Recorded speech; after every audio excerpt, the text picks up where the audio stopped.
Secretaria da Saúde confirma mais 4 mortes por gripe A este ano no Rio Grande do Sul. Já são 33 óbitos pela doença. E você também vai ver no Band Cidade. Casas e carros de luxo no litoral norte. A polícia apreende bens de suspeitos de uma quadrilha de traficantes da capital. Procon notifica operadoras e suspende venda de celulares em Porto Alegre. A terça-feira vai ter tempo instável e as temperaturas sobem um pouco em algumas regiões. A repercussão da vitória do Grêmio e o Inter anuncia contratação de peso para a defesa. Boa noite, bem-vindos ao Band Cidade. Em 30 segundos, o dia na tela da Band.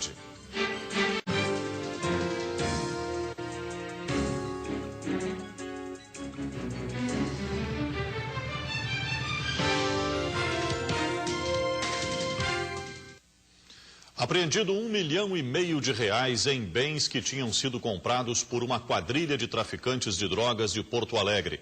Os imóveis e os carros eram adquiridos com dinheiro do tráfico e em nome de laranjas. 2 casas de alto padrão, localizadas na cidade de Imbé, no litoral norte, pertenciam à quadrilha e estavam no nome de laranjas. Somente esta mansão está avaliada em R$750 mil. Além disso, com os traficantes, a polícia encontrou 2 carros de luxo avaliados em mais de R$200 mil. Esses bens fazem parte do patrimônio adquirido por uma das mais antigas facções criminosas em atuação na capital. Segundo o delegado do Departamento de Investigações do Narcotráfico, o objetivo desta operação não foi somente prender traficantes e apreender drogas, e sim investigar qual o destino dado ao dinheiro arrecadado no comércio de entorpecentes. Negociava veículos de luxo, aquisição de veículos de luxo comprados com o dinheiro do narcotráfico. Então o que eles faziam? Eles ligavam, combinavam a compra, iam até a revenda, compravam geralmente com dinheiro em espécie, pegavam esses veículos e colocavam no nome de terceiros.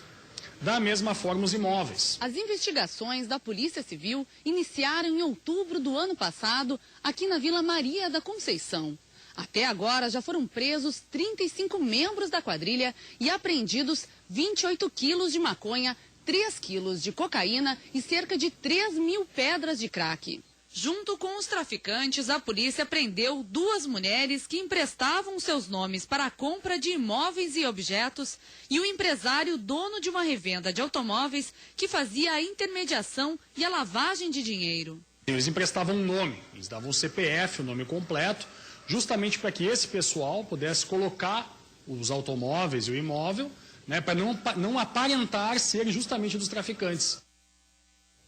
A propósito do crime organizado, a ONU liberou informações hoje informando que o crime organizado no mundo todo movimenta 800 bilhões de dólares, cerca de 1,5% do PIB mundial. Pelo menos 15 casas foram arrombadas nos últimos 2 meses num mesmo bairro em Canoas. A polícia disse que vai ampliar o patrulhamento na região. Na parede do quarto ficaram apenas os cabos e o suporte da TV furtada na última quarta-feira. A da sala também foi levada junto com o videogame e mais 2 computadores. Quando o marido da moradora chegou, encontrou a porta arrombada. A gente ainda estava pagando alguns pertences que foram furtados, E também do medo, desconfiança, Porque todo mundo que passa agora passa a desconfiar. A tranquilidade do bairro Parque Ozanã começou a mudar no ano passado, depois que esta casa foi arrombada. Os ladrões levaram tudo o que puderam, desde aparelhos eletrônicos, eletrodomésticos e até o ar-condicionado. Até que foi o prejuízo que vocês tiveram? 5 mil. 5 mil a gente calculou mais ou menos. Nos últimos 2 meses, os furtos se tornaram frequentes. A Rua Florença, que fica em uma área industrial da cidade, quase na divisa com Esteio, registra pelo menos um arrombamento por semana.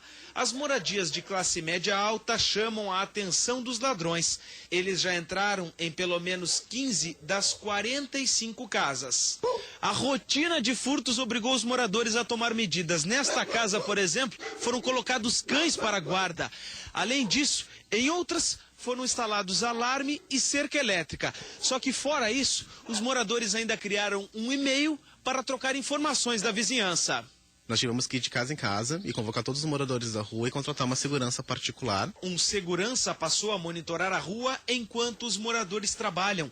Eles acreditam que os bandidos já conhecem a rotina do bairro. A Brigada Militar pretende intensificar o patrulhamento nos horários em que os furtos ocorrem. Nós recomendamos que os moradores que tiverem as suas casas arrombadas, que registrem essas ocorrências ou chamem a brigada, né, ou vão à delegacia da Polícia Civil e façam esses registros. Subiu para 33 o número de mortes por gripe A no Rio Grande do Sul, segundo um novo boletim divulgado nesta tarde pela Secretaria Estadual da Saúde. Foram confirmados outros 4 óbitos. Mais da metade dos casos são de pessoas que estão fora dos grupos de risco. Elizabeth, de 58 anos, pegou gripe A no ano passado. Ela não tinha se vacinado porque não pertence a nenhum grupo de risco. Eu nunca procurei, porque sempre disseram que é acima de 60, por que eu ia procurar se eu não tenho essa idade ainda? A idade da Suelen, 23 anos, também a deixou sem acesso à vacina gratuita. Me sinto desprotegida, porque tem que ser para todos, né? Não adianta só uma parte tomar, ou idosos, ou crianças, e o resto não. Nos grupos de risco estão pessoas com 60 anos ou mais, crianças de 6 meses a 2 anos, gestantes, doentes crônicos, indígenas e profissionais da saúde. O problema é que mais da metade das pessoas que morreram por gripe A no Rio Grande do Sul neste ano estão fora dessa lista. Apesar dos números, o Ministério da Saúde não mudou as regras do jogo. A Secretaria Estadual da Saúde repete a ordem do governo federal de vacinar apenas os grupos de risco, mas abriu uma brecha. Concedeu autonomia para os municípios imunizarem o resto da população, se acharem necessário. Uma equipe do Ministério da Saúde está em Porto Alegre para avaliar cada caso de morte por gripe A no Rio Grande do Sul. Esses técnicos poderão recomendar para os próximos anos mudanças nas campanhas de vacinação, como, por exemplo, ampliar os chamados grupos de risco ou até mesmo vacinar todas as pessoas. O Conselho Regional de Medicina já defende que a vacinação seja ampliada para mais pessoas, pelo menos no Rio Grande do Sul. Haveria necessidade, ao menos em determinados estados que, por natureza geográfica, são mais vulneráveis às epidemias de inverno, que o Ministério teria que rever e ampliar a vacinação preventiva. É importante lembrar que faltam vacinas contra a gripe na rede pública e também nas clínicas particulares. Mas a Secretaria da Saúde garante o remédio Tamiflu para o tratamento da doença. Já a campanha de vacinação contra a paralisia infantil termina nesta sexta-feira. A Secretaria da Saúde ainda não atingiu a meta de imunizar 95% do público-alvo. A vacina é o único meio de prevenção à doença. Todas as crianças menores de 5 anos de idade devem tomar as gotinhas. Vamos à estação de inverno da Band, na Serra Gaúcha, conversar com a Vanessa Pires, saber como foi o dia aí em Nova Petrópolis. Muito frio, Vanessa? Frio bastante, Sérgio. Boa noite.